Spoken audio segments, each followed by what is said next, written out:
Pane nguva mudikani yekuti upenyu hunooma, unosvika pakusaziva zvekuita. Kuti unamate, unoshaya kuti wonamata uchitii, unozongosvika paunoti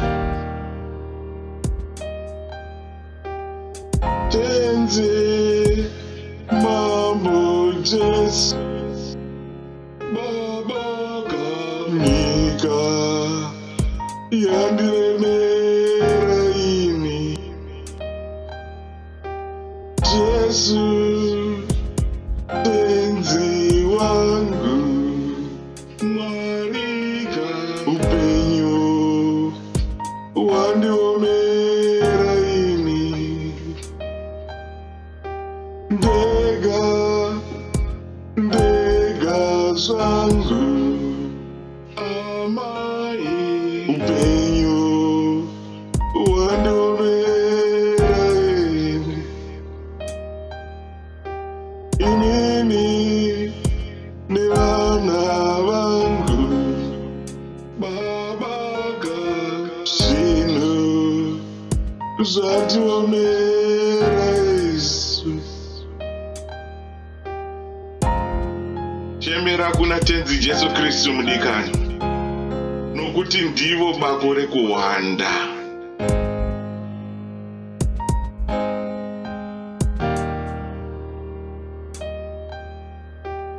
Tenzi mambo Jesu marika tochemera wamore Jesu tenzi wangu babaka ndirakarire iwoini. Kana urwere chaiwo mudikani, pane nguva dzekuti machiremba vanosvika pakuti zvaakuda nyasha dzaMwari.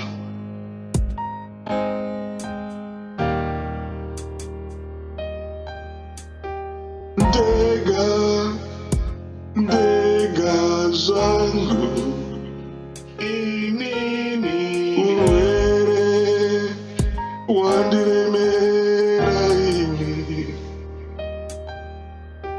ndega ndega zvangu inini nyama yarwadza Jesu tamasimba ose mwarika ndiporese iwoini. Pane nguva mudikani yekuti shamwari chaidzoka nahama dzinokutiza kana situation yako isisina kumira zvakanaka. Inini nevana vangu isusu hama dzotiramba isu. Inini nemhuri yangu isusu nyika yotisema isu. Shamwari dzotiseka babaga nemhuri yangu inini nevana vangu isusu hama dzotishungurudza isu. Tenzi baba vangu marika ndirangarireiwo.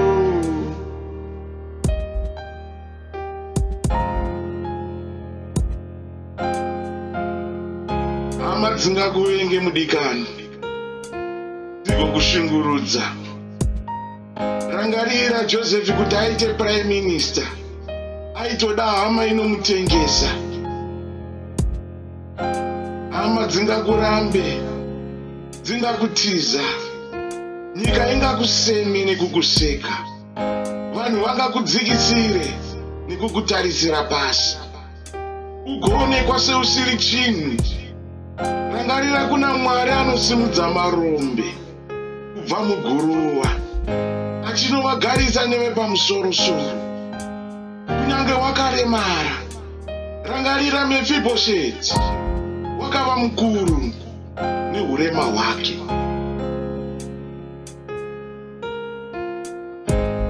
Kunyange urwere mudikani ukubate zvekuti vanhu havachaziva zvekuita newe, rangarira kuna Jesu vanorapa every sickness, vakatombozviita, zvakanyorwa mumagwaro matsvene.